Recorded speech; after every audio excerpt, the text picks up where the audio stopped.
Good morning. Welcome to the online video tutorials of Sai Vidya Institute of Technology for the subject software testing.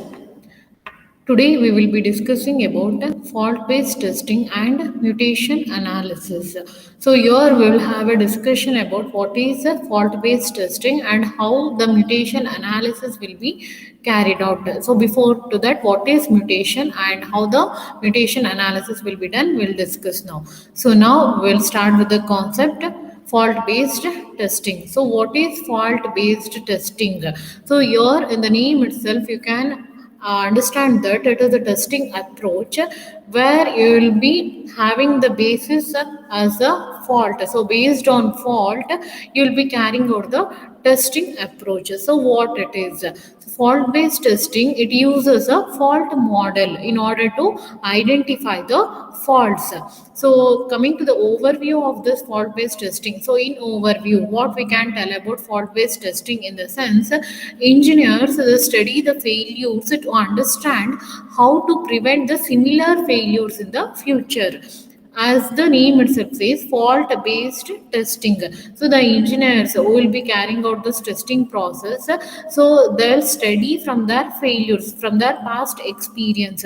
So what the failures they have overcome across in the projects, in the previous projects. So keeping in that mind, so they'll learn something from those failures. So keeping in that mind, so they'll take up the another project, right? So in that project, so they'll understand that we should prevent such or similar failures. Okay, so what we had, what we seen in the previous things. Okay, so that is, we call it as a having a fault, like having a knowledge about testing based on the faults.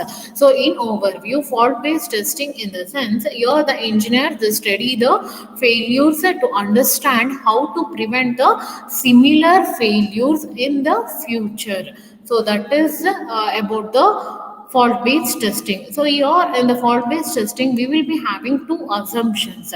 So one is the quality of the fault model. We will be having assumption of the fault model, the quality of the fault model, and then the relation of the seeded faults to the faults. So we'll consider one more thing, that is the relation of the seeded faults to the faults. So what is this seeded faults?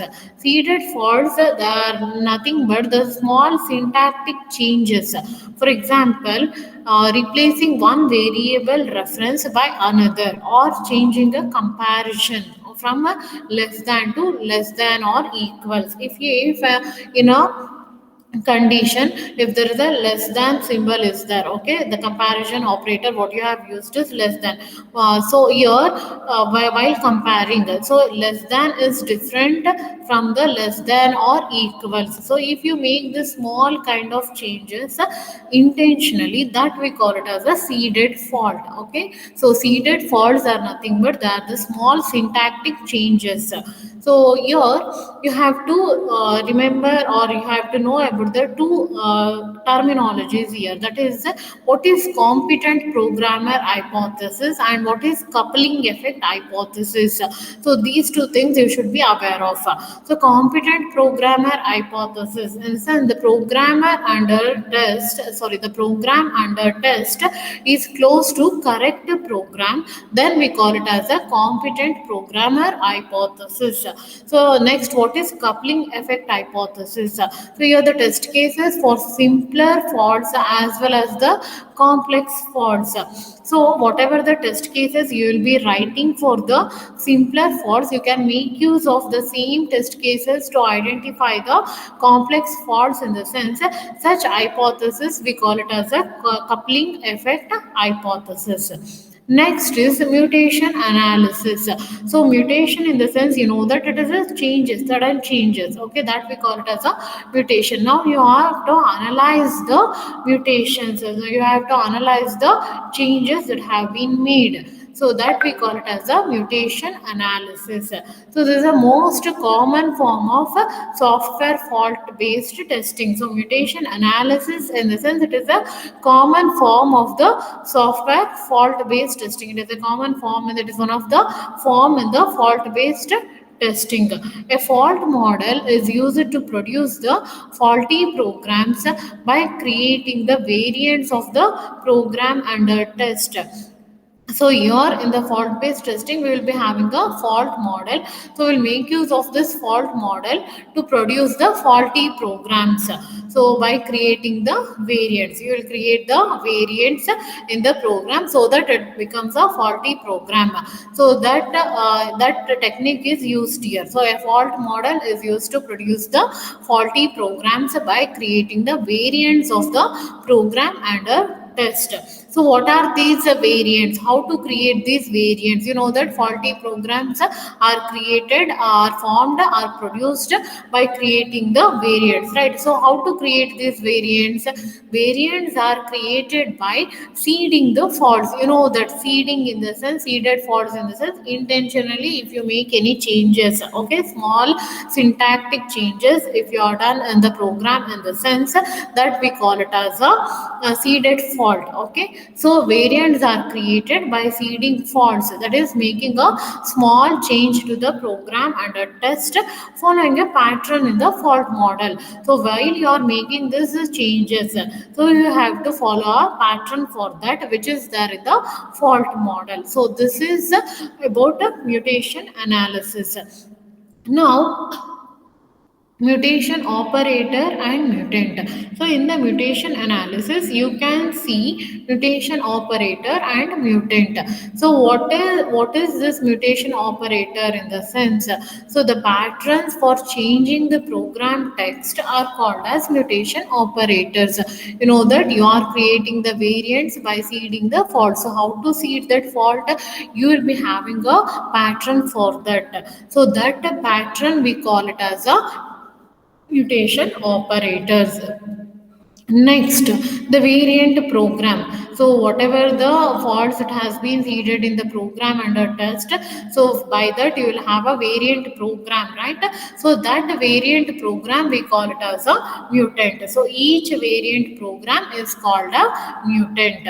So next, here we come across two things. One is what a valid mutant and another one is useful mutant. So what is valid mutant in the sense? We say a mutant is valid if it is syntactically correct. So syntactically the program is right, okay, then we call it as a valid mutant. A mutant obtained from the program of figure 16.1. So this is the program they have taken here. So here they are inducing some changes to that program, that is by substituting while for switch in the statement at line 13 would not be valid since it would result in a compile time error. So they are saying about invalid mutant here. So when you can call it as a valid and when you can call it as a invalid in the sense, when the mutant is syntactically correct, then we call it as a valid mutant. Suppose in this program in the line number 13, if you replace while for switch in the sense, so in the line number 13 you are having while. So here if you sorry, in line number 13 you are having switch. Now if you replace the switch by while in the sense, that is what it will be then, while of in char. So is this correct now? No, right? So it is syntactically wrong. So in while can you have case ls? So no, this case statement you can't have an while loop, right? So it is syntactically wrong, then it is a invalid mutant. Okay, so that is about valid mutant. Valid and invalid, what's the difference? So what happens when when there is a syntactically the program is not correct in the sense, it would result in a compile time error. And then what is useful mutant?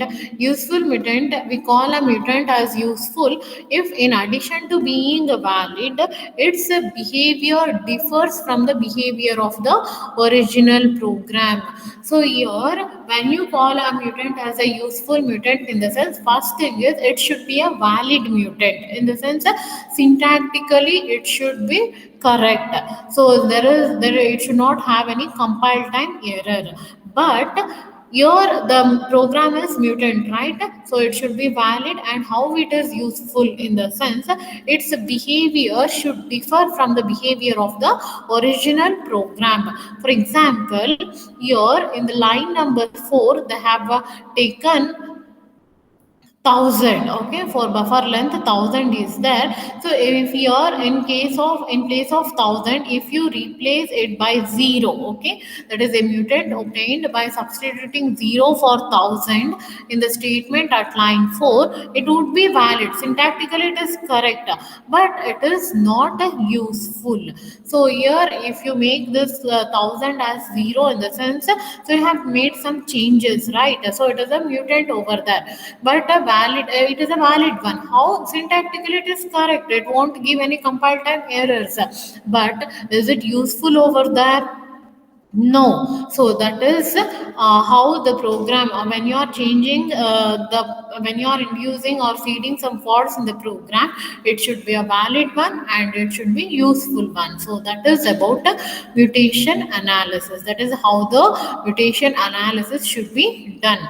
So here you should concentrate on the valid mutants, and the mutant should be being useful. Thank you.